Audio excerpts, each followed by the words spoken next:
For me, I grew up in the northeast part of the country. I grew up on golf courses similar to that style, and so you know, it's kind of an old classic American golf course.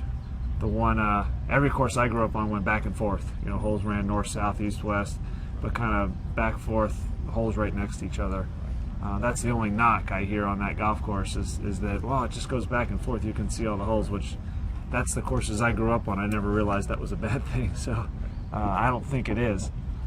It's just it's a very straightforward, right in front of you, good, hard golf course. And you know, you can play it once or twice and feel like you know exactly where you're supposed to hit it on every hole. It's right there in front of you. There's, you know, a couple blind shots here or there you can learn very quickly. And you know, I think the idea is it's right there in front of you. You see what you have to do. It's just difficult to do at times. Perfect.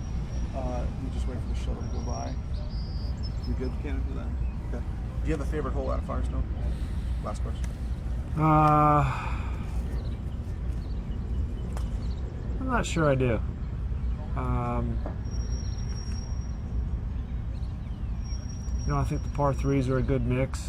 You have, you know, they're not all 240 yards. There's some 5 irons. You got the short one, number 12, that can play, you know, as little as an 8 or a 9 iron for some guys. And then you also do have the real long par threes. I think it's a good mix.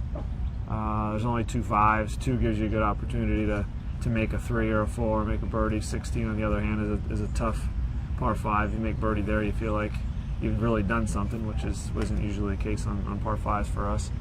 You know, I like to hit the ball left to right. The 13th hole, you really have to work the ball hard left to right off the tee. I think it's a pretty shot. It's also a nice. I think the second shot's framed very well as far as it's a pretty golf hole. So maybe you have to pick 13. Thanks, Jim. Appreciate it.